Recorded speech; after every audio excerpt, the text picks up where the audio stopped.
บายดีเด้อพี่น้องเด้อทักทาย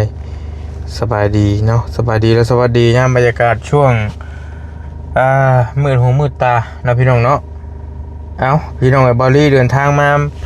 เบิ่งการเบิ่งงานอยู่บ้านน้องสายฟ้าน้องบุญทวีก่อนเมื่อวานนี่ก็บ่ได้มาเนาะเมื่อวานนี่ก็เฝ้าเมื่อมีเวียกนี่พี่น้องเอ้ยมื้อนี้ก็มาแล้วก็จักหน่อยก็สิออกเมื่อคือเก่าพี่น้องมาคุยน้ำน้องเพิ่นสักเล็กสักน้อยเบิ่งเวียกเบิ่งงานว่าไปจังใดฮอดสายแล้วฮอดขั้นตอนใดแนวใดจังใดก็จังว่ากันเนาะพี่น้องเนาะตอนนี้ก็ได้ ก็มีเรื่องอุกมกอุกใจบอลีก็ได้สิมาแจ้งพี่เจียงน้องก่อนพี่น้องบอกพี่บอกน้องก่อนสักเล็กสักน้อยถามว่าเป็นเรื่องใหญ่บ่ก็ใหญ่เติบอยู่ซัมบอลีถามว่านักหนาสาหัสบ่ค่ะพอแก้ไขได้บ่จังใดก็พอได้อยู่พี่น้องก็พออดได้อยู่ คือส่องบาวลี่พี่น้องเนาะส่องหลักเลยส่องบาวลี่สายบุญนี่ ส่องบาวลี่สายบุญคนติดตาม300,000หากฮอด300,000เมื่อวันก่อนนี้เนาะ300,000คน300,000น้อยๆพี่น้องเนาะโดนปิดโดนห้ามบ่ให้ลงคลิปเนาะเป็นเวลาอาทิตย์หนึ่งหรือว่า7 มื้อพี่น้องสาเหตุที่มันเป็นหั่นบอลลี่ไปถ่ายเด็กน้อย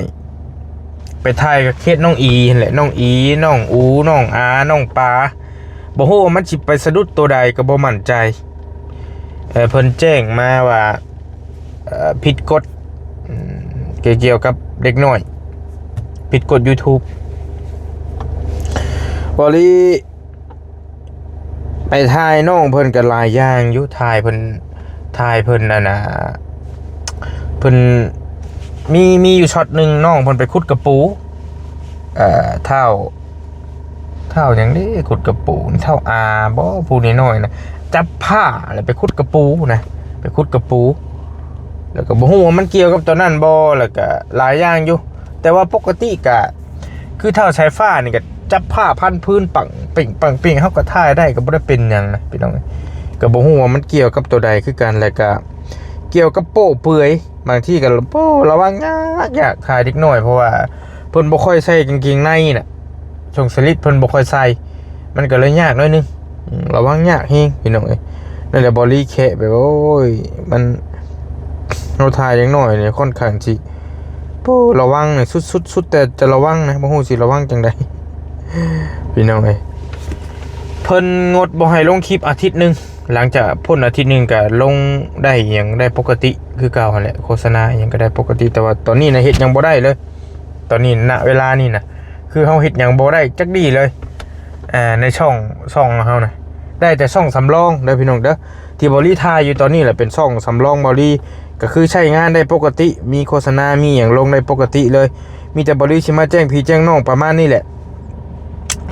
ช่วงนี้อาจจะเห็นแต่บริลงในช่องน้อยแต่ว่าก็ลงได้คือเก่าบ่มีปัญหาเวียกงานก็สรุปงานก็เป็นสิมาสรุปอยู่ในช่องนี้เบิดประมาณอาทิตย์นึงนี้เนาะสิมาสรุปอยู่ในช่องนี้แหละนี่ช่องที่บริถ่ายตอนนี้แหละนี่ช่องบาวลีสะพานบุญ Channel เด้อพี่น้องเด้อคนติดตาม 8,000 ไปเกือบสิฮอด 70,000แหละเนาะบาวลีสิมาสรุปทุกสิ่งทุกอย่างทุกเรื่องทุกราวที่บาวลีเคลื่อนไหวอยู่คืออยู่ในช่องนี้เด้อพี่น้องเด้อช่องบาวลีสะพานบุญ Channel พี่น้องก็โอ้ตกมุกตกใจบาวลีก็ได้แต่ว่าช่วงก่อนนั้นก็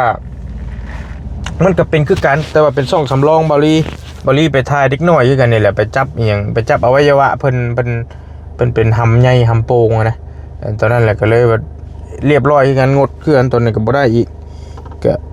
มาอีกช่องลักบัดนี้ช่องใหญ่เลยบัดนี้ก็บ่ได้อีกตัวนี้ก็บ่เป็นหยังดีเท่าเฮามีช่องสำรองไว้อยู่พี่น้องไว้ลงช่องน้อยเอาก็ได้คือกันเนาะป้าเดี๋ยวเข้าไปเบิ่งเวียกเบิ่งงานน้องสายฟ้าก่อนเพิ่นไปฮอดไสจังใดเป็นแนวใดนี่เพราะว่าช่วงนี้กับบอลลี่บ่ค่อยได้มากลางเว้นแต่มื้อนั้นมาอยู่มากลางเว้นมื้อนั้นแล้วก็มื้อนี้ก็มาช่วงแรงๆคือเก่าสิมาเบิ่งก่อนว่าเป็นไปฮอดไสจังใดเนาะ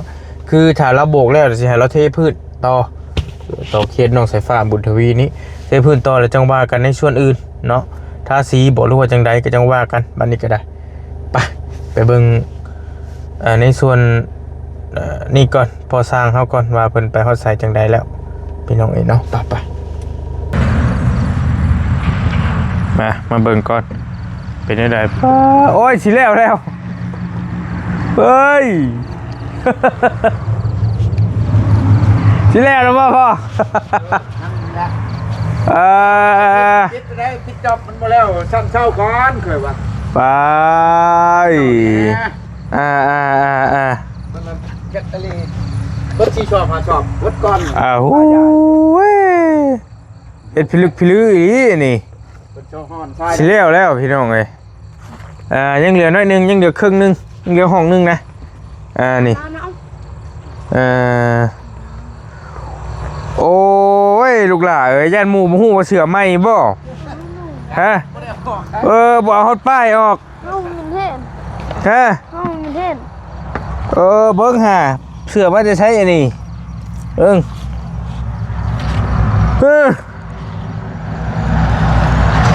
คือเป็น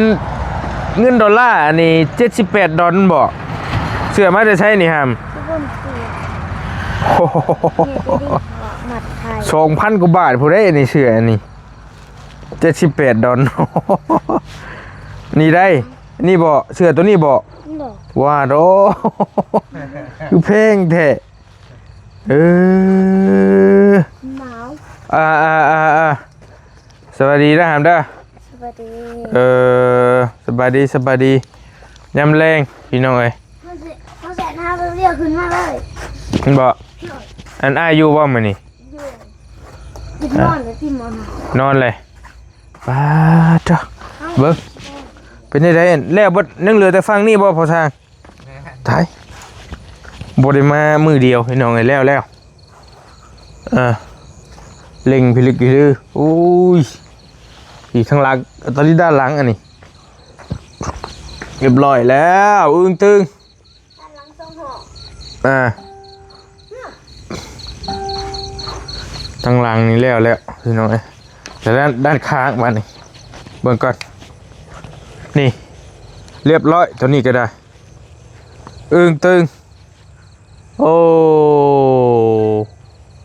คักแล้วนี่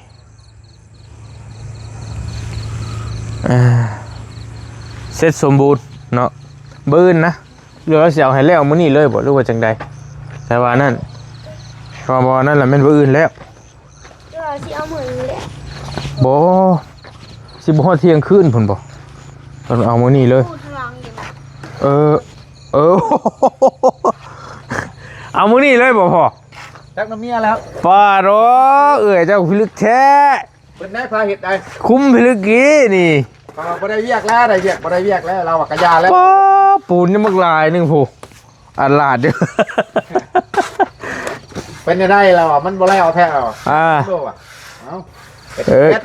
ก็บ่ได้ว่าดอกเฮาแล้วแต่ชุมเจ้าดอกอย่าว่าเมื่อยหั่นดอกก็สู้อยู่ได้มันก็บ่ฮ้อนบ่หนาวแล้วแต่พี่น้องแล้วไว้แห่งดีเพื่อนยังแมวมันคือตุ๋ยแห่งแท้โย่บ่หานเลยตุ๋ยเบ้จนบ่เบ้คือมันบ่แอวไปแล้วก็เห็นเล็งมือสุดๆนะแล้วก็ได้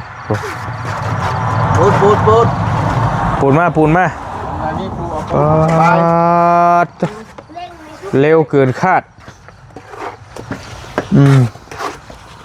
นี่เราปั่นแล้วทางมันเราแล้วว่าอะไรนะทางนี้เนี่ยเนี่ยเจ้าได้แจ๊กเราไปทางนี้กำลังเริ่มปั่นขึ้นไปพี่น้อยเปิดซองแล้วก็จับเหลี่ยมปาดได้แล้ว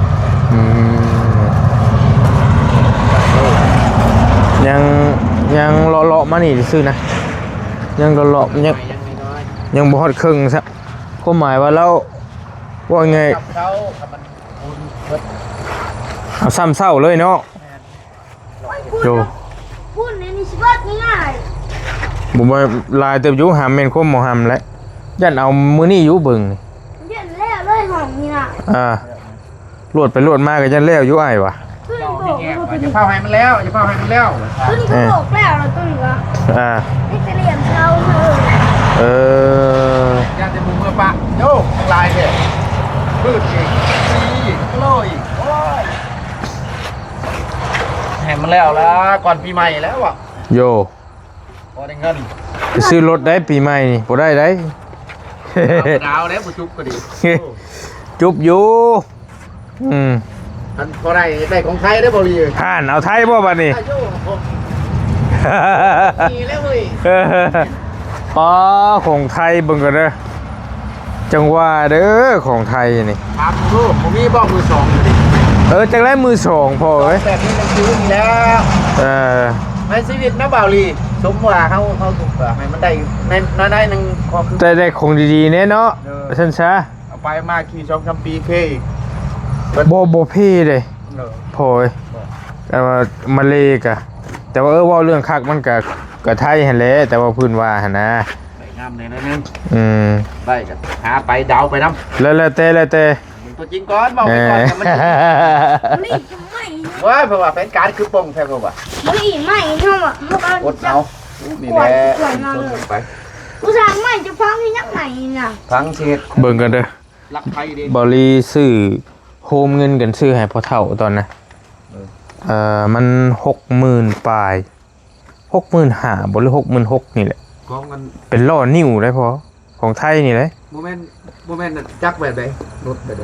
รถแบบของเจ้านี่แล้วรถเว็บ110นี่แล้ว โอ้ยมาจากไหนเอาของนี่นะยึดไทยธรรมดานี่นะราคา40,000 โอ้ นี่นะ ตัวไทยตัวนี้เห็นบ่ตัวเว็บ100นี่บ่โอ้ แล้วจิตนี่ไว้ก็หาไป ตัวนี้นี่มัน40,000ปลาย50,000นี่แหละตัวนี้ฉันว่าตัวนี้ หลังชิปปี้อะไรมัน คนเอาบ้านตัวอย่าง สาวชิปปี้อะไรตัวหนึ่ง อ่า ทำงานตื่นบ้านบ่มีเพื่อนเล่นเลย ชิปปี้ชาตัวหนึ่ง กะเฮากับโฮมเบิ้งเฮือนใส่ผ้านี่แล้วนี่ก็หับต่อแล้วก็โฮมไว้แล้วก็ ที่ไหนท่าซี ทาสีบัจักครั้งแล้วก็เอาไว้อีกจังว่ากัน ซีโบโก้ซีแบบ สีบ่พอสีบ่พอเฮ็ดได้แล้วบัดนี้ครับ ข้าวครึ่งหนึงก็พอ เอาขี้เถ้าโพใช่ คือทางมันจะ เด็ก ซี โลไว้ที่ครึ่งหนึงเนาะบอก เออเอ้ยนอนบ่อ้ายเจ้าน่ะ ถ้าเขาตื่นไปนอนเขาเล่นเกม แม่นบ่สิฝึกว่าทำอย่างไปคือว่าไปจังหวัดได้ว่าจะบวชได้บ่ลี เฮ้อบ วชว่ะนี่เพิ่นว่ากันเดี๋ยวหน่อยมาอยู่เล่น สิบวชอยู่ชัยครับ หัว แต่ว่าโอ้ทุก บวชมื้อใด มันโบโก้ ก็ดีคันบวชได้บ่มีไผห้ามเนาะบวช ทำบ่ได้แล้ว แม่น จะเป็นบาปเป็นกรรม แม่นเนาะเฮาห้ามทางธรรมบ่ได้ได้ คนอยาก ดีแล้วจะถูกแล้ว คนอยากเข้าสู่ความสงบแห่งดีคันว่าตั้งใจดี หน่อยมาเด้เจ้ามาปุ๊บใจภาพ อืมบวชอยู่ใกล้วัดอยู่ใกล้ๆนี่ก็ใครอยู่มันอยู่ใกล้เฮือนอยู่ได้อยู่เนาะคันว่าเพิ่นตั้งใจเองเพิ่นมีนี่บ่มีคนบังคับให้บวชบ่รู้ว่าตั้งอยากบวชเอง พ่อกับโบโก้กันเนี่ย คันว่าบวชถึกบังคับบวชก็บ่คักได้ตอนนั้นก็ต้องด้วยใจนะ เอง ใจเองเนี่ยคัก สาระ สละเฮาอยากคู่เข้าไปทางธรรมสงบจิตสงบใจจักอาทิตย์หนึงเดือนหนึงบ่แล้วแต่ตัวน่ะได้ แต่คนเนี้ยพอสร้างเลยเนาะใจเองเนาะใจแล้วยศประยุทธ์แล้วเราอ่ะเด็กเขาเป็นโพสต์ก่อนว่ะว่าเท่าเต็มที่เด้อแบบว่าเอาอดเอาเราอ่ะ คันว่าคันว่าใจเองนี่ก็คักอยู่ได้โอ้เรื่องธรรมบ่มีไผห้ามดอก แค่พอได้หูจักเข้าหลบผู้ใหญ่หูจัก โย ตัวต่ำตัวสูงแยกได้ ฮะ ไม่หน่วยทานจับไม่หน่วย หมอนิ้วให้ถามอ้าย เดือด อ้าวตายครับ ลงมาเลยแหละยากซังบวชกระมื่นกระแตงคันเลย บวชมื้นเลย คันว่าจะบวชแห้งกันดิ สิอยากบวชปานนั้นบ่เดี๋ยวนี้เห็นว่าก็ได้สิถามอ้ายเฮ็ดหยังบวชแล้วคันอยากบวชแต่ว่าคันอดได้ก็ขึ้นเฮือนก่อนก็ได้ อีบืนมือนี่ เพื่อนผู้ใด ขึ้นเฮือนใหม่ก่อนอ่า เรื่องก่อนที่จะบวชมันนี่ผมบอก แต่ว่าคันห้ามบ่ฟังห้ามบ่อยู่กับเบียกบวชกับบ่เรื่องนี้อ้ายบ่ห้ามอยู่แล้วก็ยังตั้งใจอีหลียังเข้าไปอย่าก่อกวนวัดเพิ่น เข้าไปสร้างประโยชน์ให้วัดเพิ่นน่ะบ่มีไผเว้าหยังดอกตัวนั้นน่ะ โอ้ยใส่ระเบียบเล็กเล็ก ร้านบ่มักทางโลกมักทางธรรม แม่นโอ้คักเด้ตัวเอาอยู่ได้พ่อไอ้น้องชายเฮาหะ คือกัน เทเลเกนั่งออกป้อไผก็ว่าสิเอาบ่อยู่แต่ไปบวชโหยเป็นเดือนแล้วได้อยู่ได้เฉยหลายคนพ่อแม่เอาบ่อยู่พาไปบวชแล้วเอาอยู่ได้เหิงเติบหลายคนก็ว่าได้อาทิตย์นึงนี่เก่งแล้วว่าซั่นแต่เราอยู่ได้ฮอดเดือนนึง อยู่ในคุณธรรมมันเปลี่ยนได้บาดนี่ แม่น เมื่อไปนำได้ ไปเยี่ยมกับป้อจนตุ้ยมื้อน่ะตะเก้ยตะกี้เด้คุมตาในโกน สิเว้าบ่คือฮู้กันหั่นแหละ คนเฮ็ดเวียกแนวหนึงกับคนบ่เฮ็ดเวียกแนวหนึงตั้งได้ โดย เขาท่าอยู่พี่น้อยดีแล้วไปห้องมาดูเพิ่นนอนแล้วบ่ มันก็บอก ไปห้องมาเบิ่งอยู่ไส บริจาคไป เด้นี่งาน คันนอนแล้วก็ยาแล้วแต่พี่น้อยทางพ่อเพิ่นกำลังเริ่มโบกมาเจาะมาแหละคันว่าบ่แล้วมื้อนี้แม่นบื้นเช้าแล้วซ้ำนะแม่นซ้ำเช้านะซ้ำเช้าแล้วแม่นเรียบร้อยนี่ขนาด ร้อยเรียบเลย มากิจกรรมเดียวนี่อ๋อรับเรื่องของปาก นี่ รับแล้วเสียงอ้วอยู่ยาเพิ่นแล้วเพิ่นรับแล้วก็ยาบ่เป็นยาเดี๋ยวสิบังคับอีกเป็นหยังดอกรับรถ เฮ็ดสูบน้ำได้ย้อนรู้มันนี่ อืม เบานิ้วเบาที่ปากมันหนวก อืม นิ้ว เรียก ใช่ เรียกพี่เขาบินแต่ชุดนึง พี่น้อย ผู้ชายโซ่ย่างเข่งให้นะ โอ้ยก็พอดีเลยมันยานเด้อ มันแม่นเวลาบ่ล่ะลูกล่ะเป็นเฮ็ดเวียกอยู่โอ้ก็บ่ต้องขี่ก็บ่เห็นสิขี่ไปใช้รถไปรถมาอยู่ แม่ว่าค่อยที่ไปหันไปนี่หันที่มีเรียกหันที่ไปดินเป็นแล้วไปหันที่ร้ายมันเทเห็นบ่อย่างบัววานอยู่เอานี่ได้ไปจอดนะ มันจิบ ตะกร้าเฮียแล้วบ่นี่ เอียดตัวนั้น อ่า เอาออกไป กดทิปเป็นกดทิปแต่งแล้วกัน งามแล้วบัดนี้พี่น้องเอ้ย เขามาแก่ คือว่าโอเค จ้วมาแก่จ้วล่มกดทิปหาเอาเขื่อเขากับพ่อ เป็นกันเป็นบ่ พ่อเลือก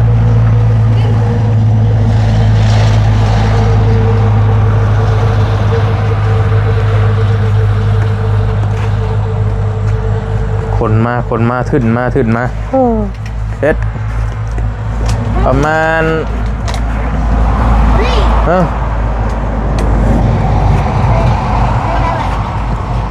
สิไปใช้กินแล้วบ่เข้าชุมเจ้า กินอะไร ปั้นที่นี่ กินเขากับเอฟ บ้านโอ้ ซื้อข้าวมาให้อยู่ก็ชุมเจ้ากินกันมาเลย กินเขาจะเอฟอบ เหงมาแล้วทางนี้พี่น้องกันท่าซีก็ได้อยู่ กินเขาจะกบ ลมผัดทางเหงไปแล้วคันว่าใจพ่ออีเนี่ยคันโบกแล้วนี่ท่าสีกับเทพื้นเจ้าว่าตัวใดสิไปก่อนกัน ก็อินคัม เทพื้นเฮาเทพื้น พื้นหลังอันนี้แต่ เทพื้น บ่ก็ลองเบิ่งผู้มีประสบการณ์หั่นนะผู้มีประสบการณ์ด้านเฮ็ดนี่แหละ ถ้าเว้าเรื่องประเทศพื้นแล้วก่อน เทพื้นก่อนเนาะทำไมถามถึงว่ากะโลติดแอลบ่หรือว่าบ่ติดแอลคันว่าเฮาติดแอลเฮากระทาจงไว้ซำนี้ มันยันไม่ผู้สร้างก้นออกดิเสียวเอง เจ้า แต่ว่าเฮาบ่ได้ทาลุ่มๆได้ เจ้า คือตอนนี้เฮาทามาจงที่แล้วเฮาก็เก็บมาตั้งหัก กระทาง เฮาบ่ได้ยุ่งคุ้งแล้วตอนนี้จงไว้อย่ามันเปื้อนเด้ เจ้า พอหมอนี่ก็จะได้พัดเบิดเด้ต้องมันเป็นเหยียบไปเหยียบมัน ให้สีทาง มันปนกันกับห้องโอกแล้วอนามัยต้องกบเพื่อสิได้กวางหนึงกับธรรมดา ให้สีทางกบจ้ะ กบแป้น ไอ้นิวเพิ่นมาเพิ่นมีสีเพิ่นเบิดดอกบ่เงินชื่อสีเพิ่นเจ้าชื่ออยู่บ่ เบิดแล้วบ่ เขาก็ลืมยันอยู่น้ำเรามีอยู่เขาก็ ลืมไว้แล้วเจ้า แต่ว่าน้ำอ้ายคือว่าอยากเบิดแล้วว่าซั่นสำหรับมันมีมาใหม่ก็บอกกัน แค่เป็นวงกบเป็นสีดำ อืม สีแดงเป็นสีต้นยาเป็นสีเหลืองสี ชี ช้า ทอใหม่เราก็ไม่แล้ววันนี้ อืม สีกับเงาธรรมดาขาใหม่ใหม่มีสีผสมสวยงามอีก อืม มีผสม บุหรี่ใหม่เขาแบบมันหักเลย อืม ใหม่18นี่ผู้สาวใหม่18มันชูก้นบ้อง ตัวนี้ต้องเป็นสีขาวสีเคยทาไหมใจแล้ว สีเทา บ่เท่าเจ้าอันนี้แล้วหามเท่ามันเป็นสีบ้านเจ้าแล้วเท่าใส่เท่าบ่งามแล้ว มีเพื่อนแล้วสี เออขอบมันนี่ลูกล่ะ ทักขอบนั้น ขอบวงกบจะนี่บานกับอีกสีนึงพันธาบานกับบานก็ต้องเป็นสีไม้กันนั่นแหละแต่ผู้มัก ใหม่น้ำได้ อืม สีไม้สียา อีกนิดนึงนึงก็แล้วแหละไม่มีปัญหา อีกนิดนึงเป็นสีผ้าอุ้ยมันเจ็บแต่ผ้า เป็นได้อันนี้ครับเบิ่งปูนยังจักสอบ1สอบ2 3 6 7สอบเหลืออยู่7สอบทรายนี่หลายทรายนี่น่ะสิพออยู่เพื่อเทพื้นแล้วก็น่าสิพออยู่ทรายก็บ่มั่นใจอีกตัวนี้ก็ต้องเบิ่งตัวจริงก่อนแล้วก็เฮพี่น้อยเทพื้นนี่ต้องใช้เฮทรายปูน3องค์ประกอบเนาะแล้วก็ติดกะโลตัวน้องนิ้วเพิ่นซื้อมาตัว2ห้องหั่นกะโลก็มีปูนกับทราย2องค์ประกอบเนาะแต่ว่าเทพื้นนี่มันก็ยังหลายเติบอยู่ได้ยัง1ห้อง2ห้องใส่เป็นห้องน้อย3ห้อง4ห้องเป็น4ห้องน้อยว่าซั่นซะตัวเทพื้นก็สิใช้หลายเติบอยู่ระดับหนึ่ง สีดอกเด้อ ตัวว่า มานี่ ก็เบิ่งก่อนยังบ่ทันว่าแนวใด เด้อ บ่เลยก็เบิ่งตัวจริงก่อนว่าสิใส่ตัวใดจังใดก่อนหั่นนะตัวนี้ก็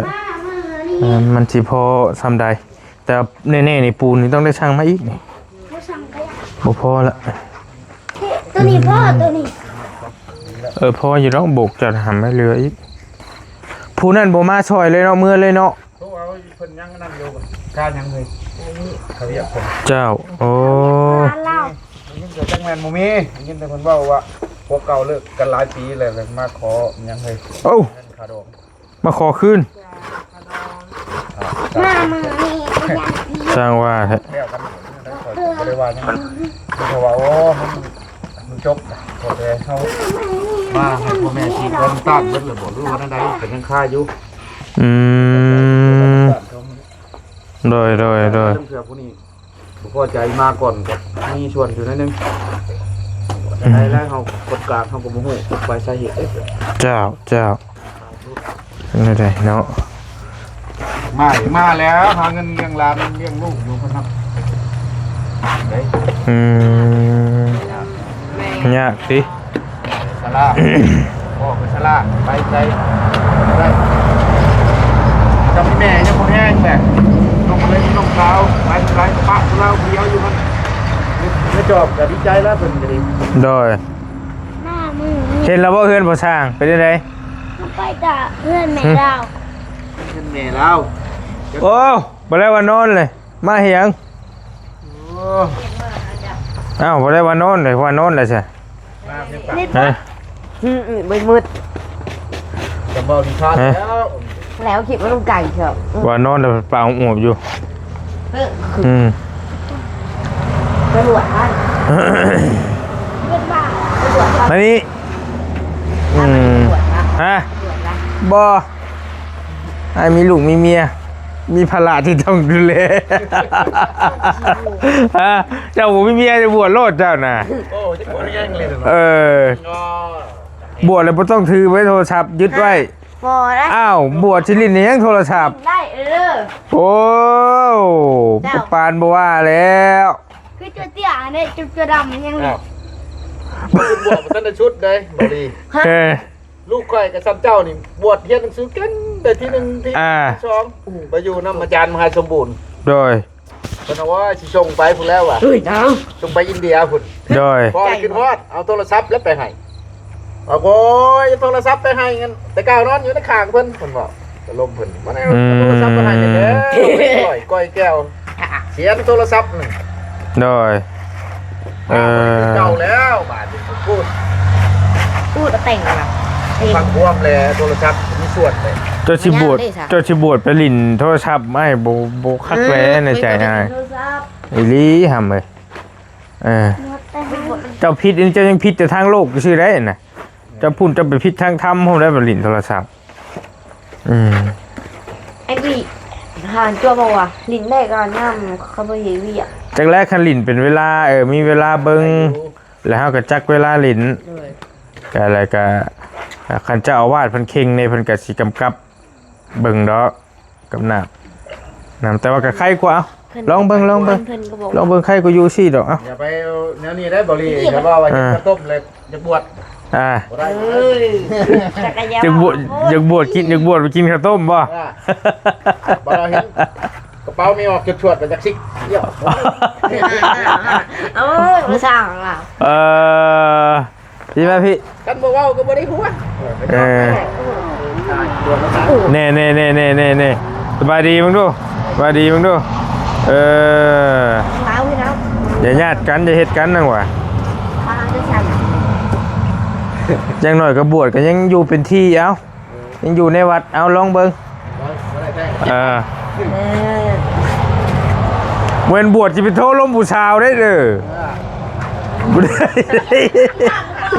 ตายได้หามเอ้ยเดี๋ยวนั้นฮะกันเป็นนั่นบ่บวชก็ย้ายว่ะกันบวชไปเลยโทษผู้ชาวลิ่นเกมดิยังมันก็บ่คักปานใด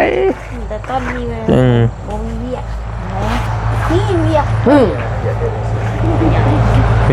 ฝากเขาไปบ่ถีบได้เวีย โอ้ยอยากว่าไก่ไก่ ว่าอีหลีสิบวชมื้อใดว่าอีหลีอยากบวช แล้วเพื่อนนี่ไม่แจ้ง บวชจังมื้อตั้งใจไว้ว่ะ 3 เดือน 3 เดือน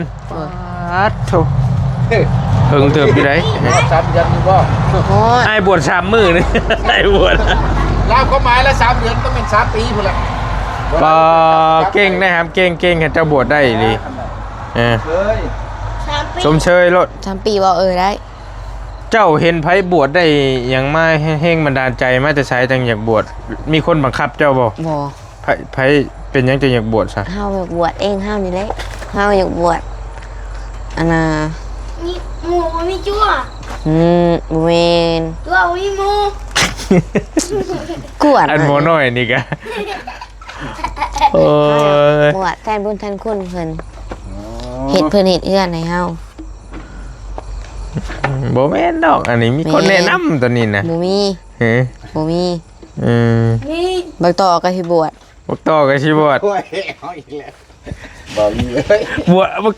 บักต่อกับบวชน้ำการสิบวชน้ำการวัดเดียวกันนั่น โมยวัดเดียวกันคนละวัด มันสิหามื้อ กันว่าวัดเดียวกันแล้วยันวัดแตกอยู่ เนี่ยนี่ยังพอด่าเบิดคืน แต่ก็อย่าเรามีเจ้าอาวาดเพิ่นเบิ่งอยู่เด้ ยังพอด่าเบิดคืนเอ้ย ก็ลองเบิ่งหามไปลองเบิ่งไอ้ก็บ่ว่า คน นั่น เขา บ่รีบ่รี อนุโมทนานำคันเจ้าตั้งใจอีหลีก็ได้ โอ้ยมื้ออื่นนี่ค่ะ บวชมื้อนี่เลยบ่ เลย แล้วแต่ไปโลด แรงเลยก็ พาเฮาไปทำผู้วัดนี้ ว้าไปถามเองโลดอยากบวชก็แล้วแต่ หาบ่นิวมาก่อน เออ หาบ่นิวพาไปก็ได้ เขียนใบให้ บ่รีหัวไปเอง เอ้ย บวชได้บวชมันต้องมีใบได้ ก็ไปเอง เสนอไปลูกไปนั่นได้เป็นบวชเป็นที่เท่าไรมันก็มีใบยังยืนเลยเขาบวชได้จากแล้วถึงเขาเขต